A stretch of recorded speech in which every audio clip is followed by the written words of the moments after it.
I am Portia Gabo. Good evening to you. I am Noble Crosby and we're live also on all our social media platforms at TV3 Ghana. Let's take a look at the headlines of the bulletin this evening. News360 Headlines is brought to you by Pepsodent Charcoal and Pepsodent Herbal. EcoBank. Tonight, Deputy Attorney General rejects NPP's political persecution claims after party's Ashanti Regional Chairman was handed 20 years in prison over Galamsey-related charges. And also coming up tonight, police CID operations rescue 33 victims, disrupt cybercrime networks and uncover suspected illegal firearms supply network.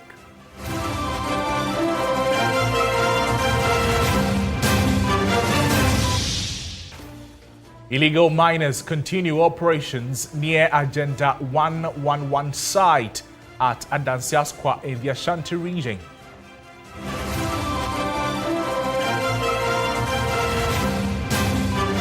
Later in business news, a tax analyst urges government to speed up establishment of Women's Development Bank ahead of upcoming mid-year budget review.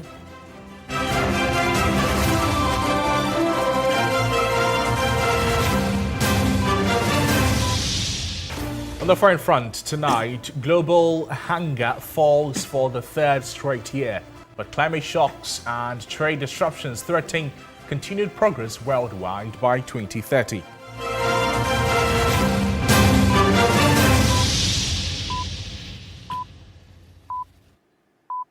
So with us here for the next 1 hour, we'll bring you details of the headline stories and many more, including the latest in sports, business and entertainment news.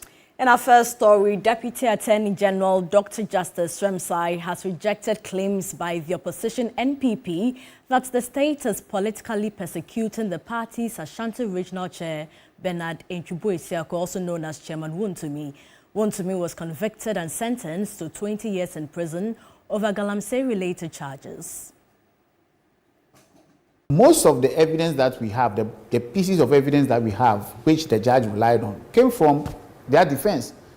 Defense witnesses, the accused person's own comments, his own witness statement, his own police statement. Those were the materials that formed the basis for the conclusion of the judgment. So it will be it is shocking to me, but that they would say is political persecution. But I understand what we do. This is politics in a way. I mean, what they are doing is politics, and they issued that statement, or they had a press conference when they had not seen the judgment. So do you expect them, now that they've seen the judgment, they will go back and say what we said was wrong? They would never do that. They would rather double down and say things. But so far, I don't think anyone has pointed to any aspect of the judgment that they believe strongly that is so erroneous. Well, the Deputy Attorney General also debunked assertions that Chairman Wontumi was not legally represented on the day the judge ruled to jail him.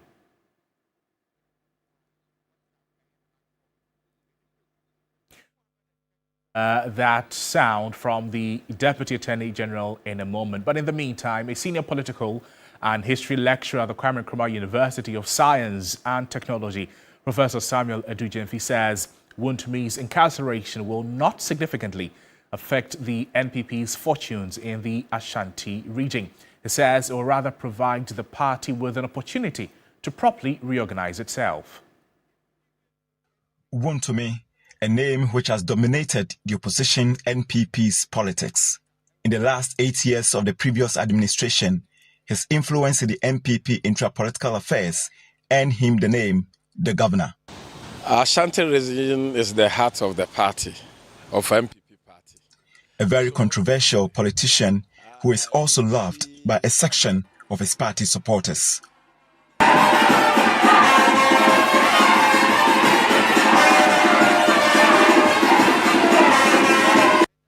He was active on the front line in the lead-up to the 2024 election for his party, the NPP. He has also been a thorn on his own party members sometimes. Wontumi is just a small boy. We're a small boy. Beyond the good, the bad, and the ugly, How will his incarceration affect the NPP politics in the Ashanti region? This incarceration raises two real political questions. Would the enemies or those who dislike the politics of the MPP chairman, right, be excited around this time that they would have the opportunity to effect certain things in his absence? I think that there are critical moments ahead of the MPP, but the absence of Wontumi may be a blessing or better still a curse for the MPP going forward. Looking at his influence, and you know, when it comes to the party, he has a role in Ashanti and also the national level. When it comes to Ashanti, he is a force. We want to say he's a force because of his political experience or political background. He has a number of people, he has a lot of followers. Beyond his nemesis, he will be missed in the country's political discourse. All the fire boys, you know, they are knowledgeable. You know, they are tanker. Well, let's now hear from the Deputy Attorney General while he debunked the assertions that the Ashanti Regional Chairman Wontumi, was not legally represented on the day the judge ruled to jail him. That is a huge misunderstanding of the law. If that is really their position, then they have really they have a great misapprehension of what the law says, and probably of what actually happened in court. Lawyer wrote a letter that I won't be available. At the time he said he won't be available, he has filed a motion, and he has filed all the necessary processes that have to be filed. And then on the day, he sends his colleague lawyers from his firm to hold his brief. And the colleague lawyers came to court. So it wasn't as if Wontumi was sentenced in the absence of a lawyer. He had, I think there were about 4 lawyers for him from Atta's firm. So unless you are saying that without lawyer Atta, all the members in the firm are not proper lawyers to represent, but as far as we know, they are also lawyers. And there's no rule of law which says that unless the person who filed the motion comes to move it, the court cannot decide. Otherwise, imagine. No, sometimes let's look at the other side. If that were the rule, that only the lawyer who filed the motion or the lawyer is the only person who can get a case for it, it would be simple. I will commit a crime, I'll hire a lawyer and tell the lawyer to travel anytime there will be a decision, and the court would have to wait for him. That is the other. So I don't think they understand this. What they are saying doesn't exhibit a serious understanding of the law, and or they don't understand what happened in court. One of the two is what that opinion or that conclusion is suffering from. In more news tonight, the Office of the Special Prosecutor has rejected any suggestion that a U.S. immigration judge's ruling clears former Finance Minister Ken Ofori-Atta of the charges against him in Ghana. In a statement issued on July 21, the OSP said the U.S. immigration proceedings should not be confused with Ghana's ongoing criminal case and extradition process. The OSP maintains that a U.S. immigration court has no jurisdiction to determine whether the corruption charges filed in Ghana are credible or whether Ofori-Atta is guilty or innocent. The OSP continues to describe Ken Ofori-Atta as a fugitive from justice, insisting that the criminal case and extradition process remain ongoing.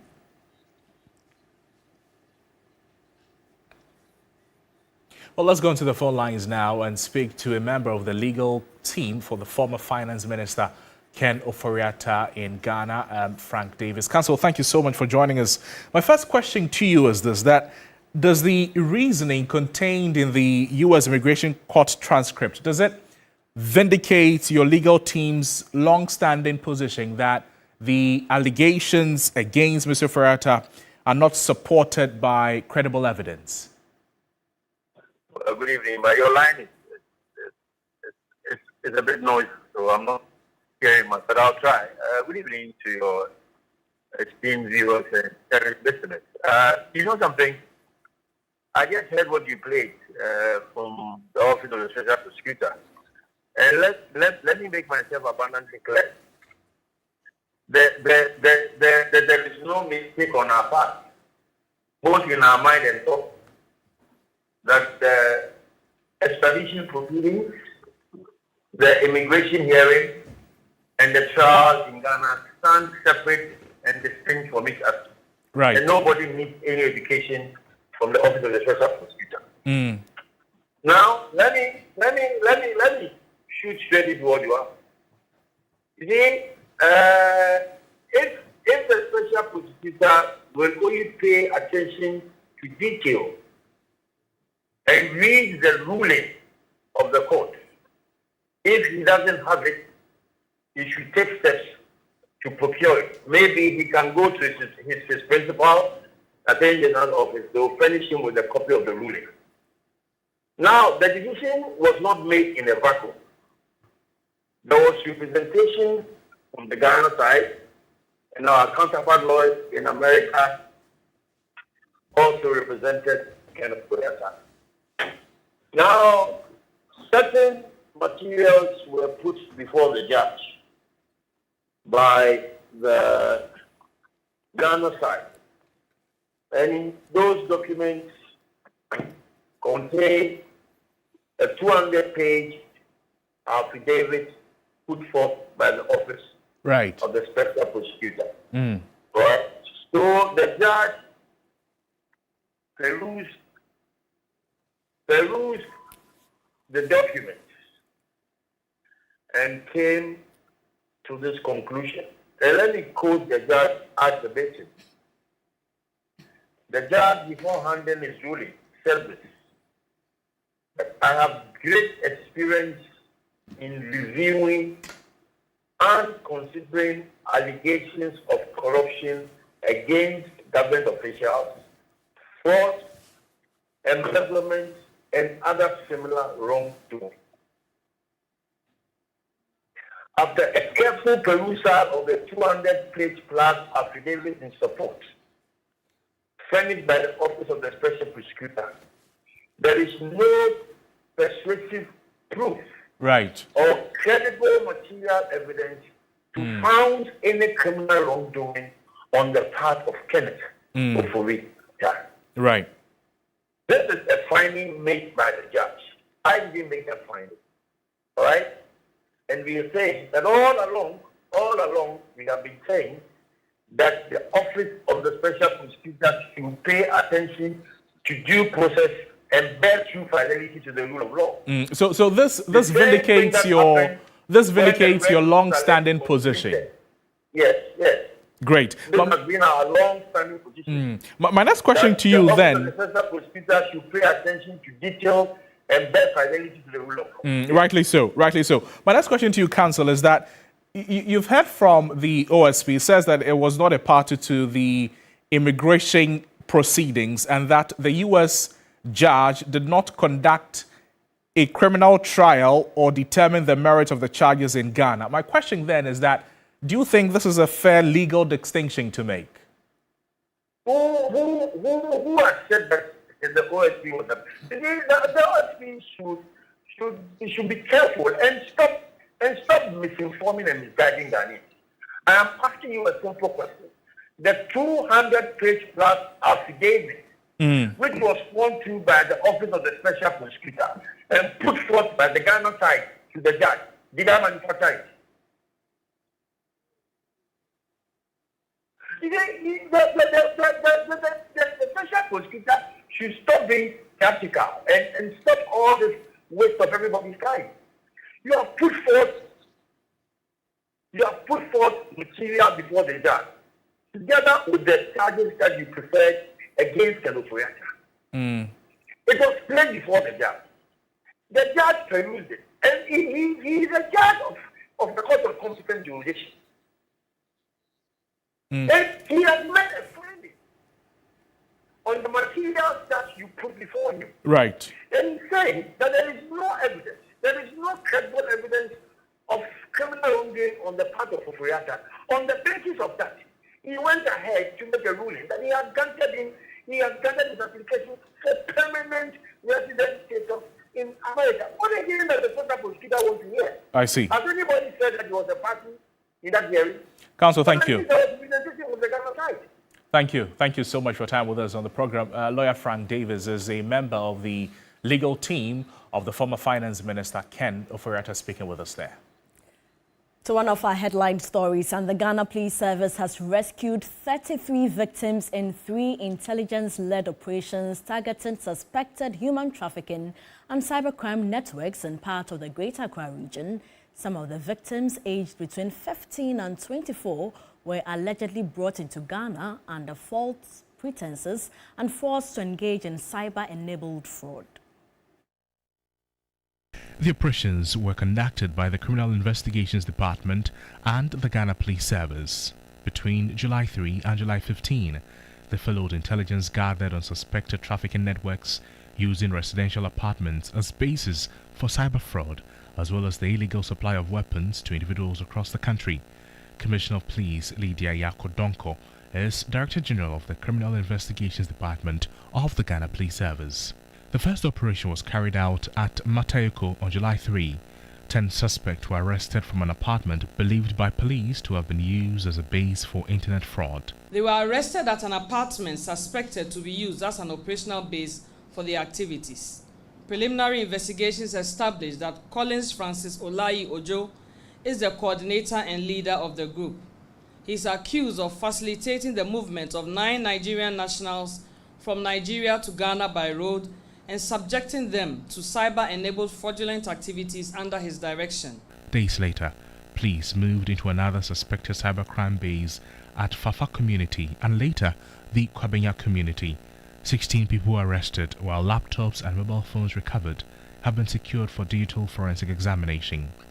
Another suspect, identified as only Jerry, remains at large. The Tema Regional Police Intelligence Directorate, through an intelligence-led operation, arrested 11 suspects for cybercrime activities at Fafa community. A search at the premises led to the recovery of 14 laptop computers with accessories and 12 smart mobile phones, all suspected to have been used in the commission of cybercrime-related offenses. Subsequent investigations revealed that suspects Godstime Terry, age 34, and Wilson Makuo, age 21, who were initially identified as victims, were in fact key coordinators of the syndicate. A third suspect, identified only as Jerry, who allegedly played a key role in trafficking the victims into Ghana, remains at large. Still on human trafficking, the Ghana Police Service has arrested 5 suspects for human trafficking and cyber-enabled criminal activities at Kwabenya. 52 assorted mobile phones and several wireless internet devices believed to have been used in the commission of cybercrime offenses were recovered and secured for forensic examination. A search of the 3-bedroom apartment revealed 1 bedroom locked. Inside the room, police found 22 young Nigerian nationals.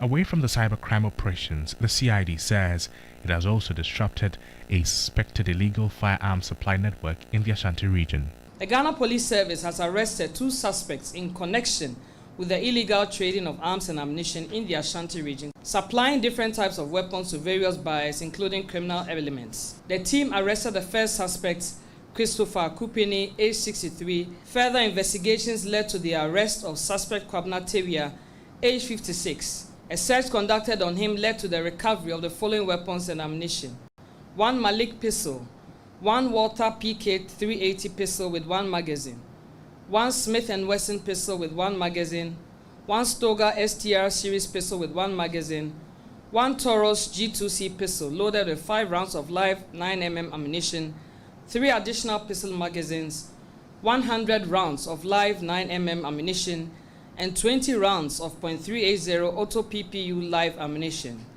During interrogation, suspect Kwabna Tewia admitted the offense and disclosed that despite having no license to trade in arms and ammunition, he had been engaged in the business for the past 10 years. Well, away from that, we're taking you to the Ashanti region and talk illegal mining, because illegal miners continue to operate around the Agenda 111 hospital project site at Adansiaskwa in the Ashanti region, despite government's efforts to reclaim degraded land. 1 person has been arrested. William Evanzinkum has filed this report. Encroachments of the Agenda 111 hospital projects in Adansiaskwa by illegal miners raised serious public concerns. Nonetheless, the Ashanti Regional Security Council moved in swiftly to reclaim the degraded land while perpetrators remained at large. Tuesday's visit by the RECSEC was to assess the level of work. Behind the heaped sand, illegal miners operate with impunity. Illegal miners operating in this particular enclave, they appears to be working quite smart. They hide behind the heaped sand and mine illegally. We just came to one of their concessions, and as you can see, they have everything here, their food and everything. They fled upon sighting the security team. As you can attest with me, whilst we are here, we've just picked some of the workers or some of the boys who are still around trying to work on the land to the RCC, and heavily degraded some few weeks ago, and now given a second chance.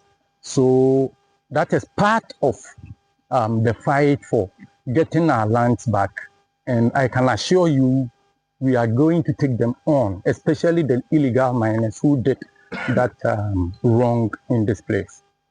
The owner of the site was later identified as Yusuf Ibrahim.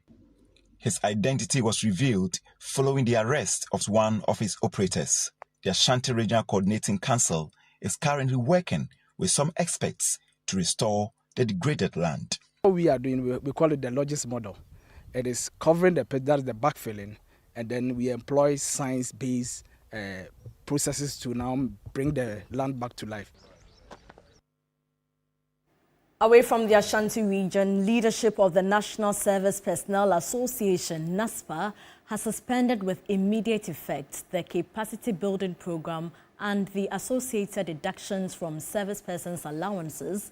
National President of NASPA, Abdul Wahab, says although both the program and deductions have been suspended, there will be no refund for persons who have already had deductions made from their allowances. The decision by the National Service Personnel Association, NASPA, to suspend the capacity building program and the associated deductions follows concern raised by some national service personnel over the implementation of the program and the mandatory deductions linked to it. According to the association, the suspension is intended to allow for a comprehensive review of the initiative, including stakeholder consultations to address the concerns and improve its implementation. Over the past few days, we have been engaged by the management of the National Service Authority over the concerns and frustrations expressed. In response to the feedback from the service personnel and general public, and as well as in line with the sector ministers and board's directive, the management have issued this directive to NASPA. The capacity building program, as currently structured, is hereby suspended with immediate effect, pending a comprehensive review of the program for a decisive action to be taken, which is in line with our sector minister and the Minister of Youth, Empowerment and Development, Honorable George Ofori-Atta's directive. Abdul Wahab explained that monies already deducted had been committed to administrative and operational activities related to the program, making refund impracticable at this stage. We wish to assure every national service personnel that there will be no further deductions on behalf of or in relation to the capacity building training. We would like to emphasize that we welcome this directive wholeheartedly. He further urged service personnel to remain calm and cooperate with the review process as the association works with relevant stakeholders to determine the way forward. Moving on to some other stories tonight, as Finance Minister Dr. Atta Forson prepares to present the 2026 Media Budget Review to Parliament on Thursday, July 23, private sector stakeholders are demanding that government pivots from rigid fiscal austerity towards bold production-driven reforms, among others. Chief among the expectations is the call for public accountability on the Big Push project. Following recent legislative changes, Ghana is legally redirecting oil and mineral revenues into major infrastructure and construction. To ensure these funds are managed efficiently, Chief Executive of the Institute of Chartered Economists Ghana, Gideon Emisa, is urging the Minister for Finance to provide clear guidelines and precise accounting ahead of the mid-year budget review. Getting to the mid-year budget review, we would want to hear from the minister, giving us clear indications on the policy directions and the figures, i.e. the revenue coming in and how it's been intended to be expended. Speaking ahead of the presentation, private sector specialist Nana Frimpoma Ahin outlined a critical checklist for government if it intends to truly revive the local business environment and stimulate sustainable growth.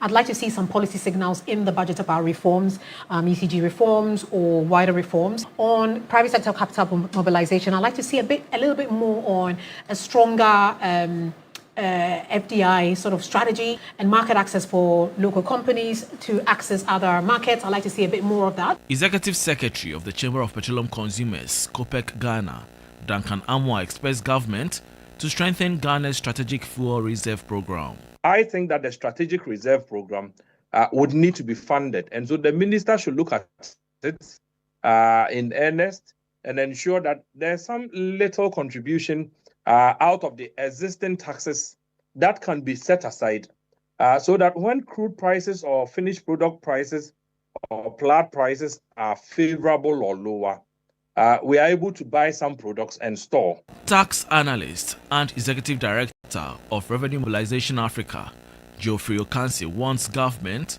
to strategically align its economic and tax policies toward sectors capable of generating long-term sustainable employment. The three most employable area in this country is construction, agriculture, and then tourism. I want us to see a lot of allocations going to agriculture. Most of the agri projects that are going on, we need to see the business face of it, how many people are being employed and how it's countering the influx of foreign goods. More expectation for the young people. The review will provide a comprehensive performance assessment of the half-year execution of the 357 billion cedis national budget. Now, President John Mahama has received the procurement report for commencement of consultancy services and feasibility studies of the Free Digital City. When activated, some government ministries, departments and agencies will be relocated from Accra to this new city. The president says government remains key in its drive to decongest the capital. We also recently commissioned a new catheterization lab at the Kolebu Teaching Hospital in order to provide specialized cardiothoracic care. Several other improvements are going to take place to expand the Kolebu Teaching Hospital.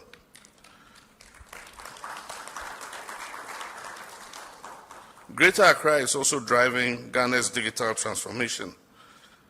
The greatest number of the 1 million coders program has been here in the Greater Accra region. Out of 91,000 applications that were received nationwide within 48 hours. The Accra Digital Center has also facilitated almost 600 new jobs in data analytics, telecommunications, and related services. I'm also happy to announce the redevelopment of the International Trade Fair Center. A new convention and conference center is going to be built on the Trade Fair Center. You're watching News360. We're live also on all our social media platforms at TV3 Ghana. We're back with more stories. Please stay with us.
Mr. Kante emphasized the need to see swift action toward rolling out targeted financial support for female entrepreneurs across all regions of Ghana.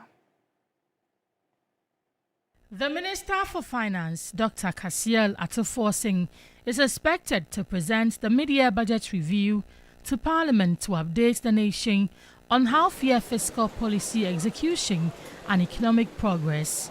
Ahead of the presentation, tax analyst and executive director of Revenue Mobilization Africa, Geoffrey Okanse, expects a workable plan for the proposed Women's Bank.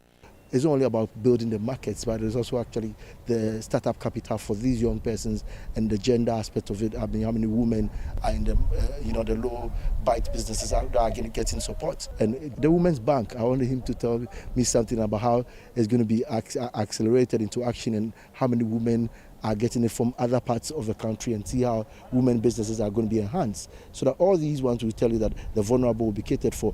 The tax analyst and executive director for Revenue Mobilization Africa voiced high expectations for fiscal discipline ahead of the 2026 mid-year budget review. I think for government business, and I think he's doing well with managing it. I want to hear more efforts at cutting down the waste and corruption also as well. And most of the pro-poor policies, any plans to properly target them? I mean, some of us have always said that some of the expenditures of government should be cut down, so are we going to be seeing something talking about the nurses' allowance and the teachers' allowance being negotiated to cut off?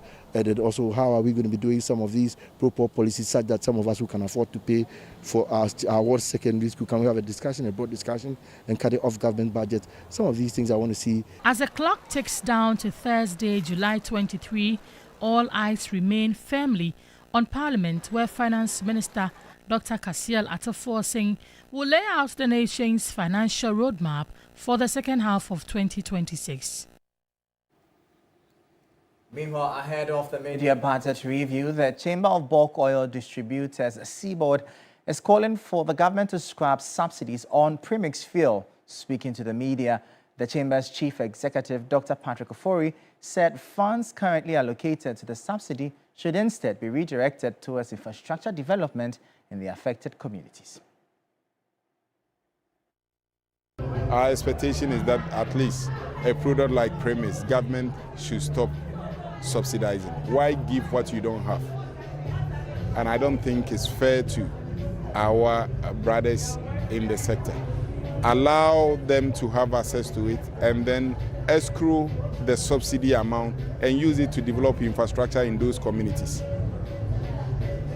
If we really want dedicated infrastructure, like we have the HIPIC initiative, HIPIC funds projects in there, I think we can say that the subsidy going to Premix, we are using it to build schools, potable water within the fishing community or the community that predominantly use the Premix. We all know the Premix gets into wrong hands, and then people who act as interface, there are a series of diversions that goes with it. And I think it's only fair that we give that priority, we take that burden off government so that we can actually use the money for proper investment within there. Ghanaian businesses are being given greater access to continental opportunities as Stanbic Bank Ghana continues to expand support for businesses beyond traditional financing. The bank facilitated the participation of two of its enterprise banking clients at the 2026 edition of Africa Unlocked, Standard Bank Group's flagship Pan-African conference held in Cape Town, South Africa. Held under the theme Built in Africa, Amplifying Continental Growth, the conference brought together business leaders, investors, policymakers, entrepreneurs, and development partners to discuss the opportunities shaping Africa's economic future. Through the platform, participating businesses gained access to market insights, industry thought leadership, influential networks, and potential partnerships that can support growth and expansion across the continent. I'm very happy that I have come here. I think the ambition of the Africa Unlock is very important because we need to connect Africa, interconnect Africa. You know, we have AFTA, Africa Continental Free Trade, and we need to close down the barriers and network. Stanbic Bank Ghana says its support for businesses goes beyond providing financial solutions as it seeks to connect clients to strategic opportunities that can help them compete, innovate, and scale. At Stanbic, we believe that it's not just about providing transactional solutions or financing customer needs, but creating, orchestrating the ecosystem that supports our customers to grow big. And so networking is one big thing for us as an institution. And we see these forum or these conferences as an opportunity where we create the right platforms for businesses to connect to like-minded people and then tap into opportunities and equally be challenged beyond the local thinking and to move the conversation to the next stage on the global platform. The bank says initiatives such as Africa Unlocked form part of its commitment to helping Ghanaian businesses unlock new opportunities and achieve sustainable growth across Africa and beyond. Let's now bring you updates now from currency and the commodities market.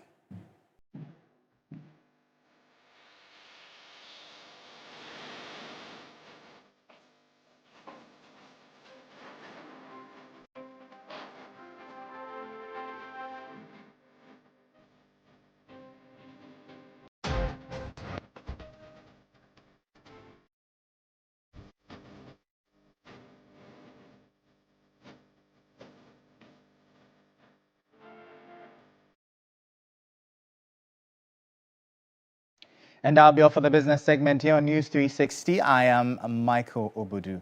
Over to you, Portia. Thank you so much, Michael. Time now for the weather forecast figures for the next 24 hours. Weather News segment is brought to you by Syntex Tank.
We have more news coming up shortly. Don't go away.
writing your will. What do I have?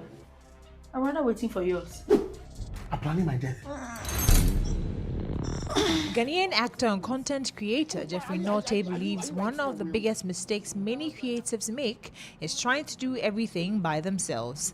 Speaking in an interview with Natalie Ba, Norte said artists should focus on their craft while allowing professionals to handle the technical aspects of production. You will die. Not just you, the craft will die. I mean, share rules, you know. Mine is to perform, mine is to use my platform to talk about the show and all that. There's a team taking care of technicalities, there's a team taking care of so many things. So, I mean, there's a team shooting and editing. Norte explained that just as an aircraft depends on different professionals to operate, creative projects also require teamwork to succeed. He acknowledged that many creators choose to work alone because of financial limitations.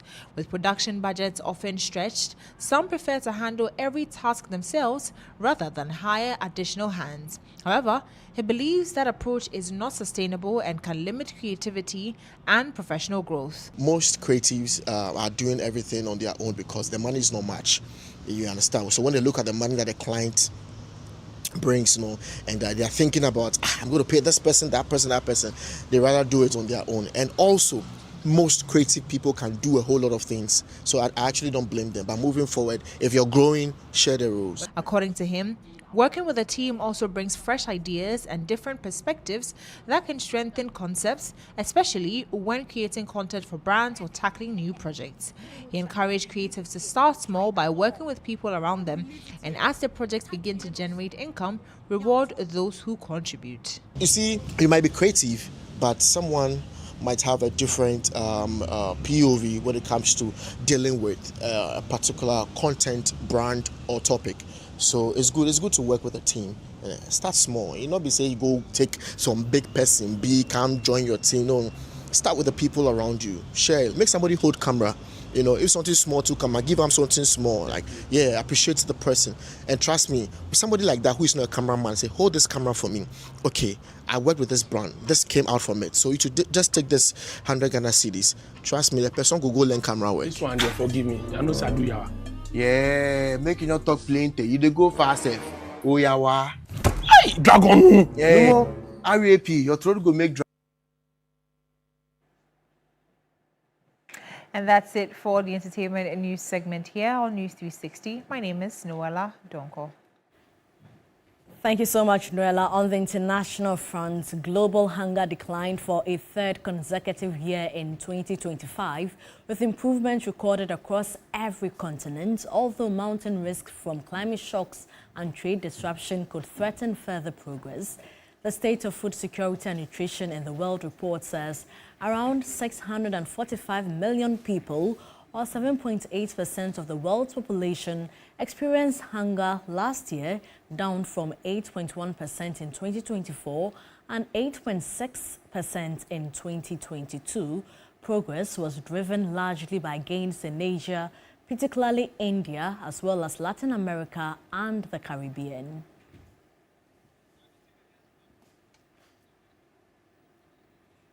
Well, still in international news, Lebanese army troops began deploying in the southern Lebanese town of Wontumi on Tuesday. Now, this is after Israeli forces withdrew from the area in line with the U.S. blockade plan. The plan foresees Lebanese army troops confiscated weapons from the Iran-aligned Hezbollah group and parts of southern Lebanon and phased withdrawals of Israeli troops.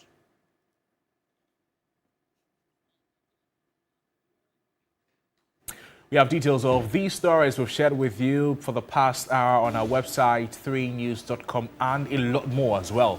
So please visit 3news.com. Thank you so much for spending your time with us.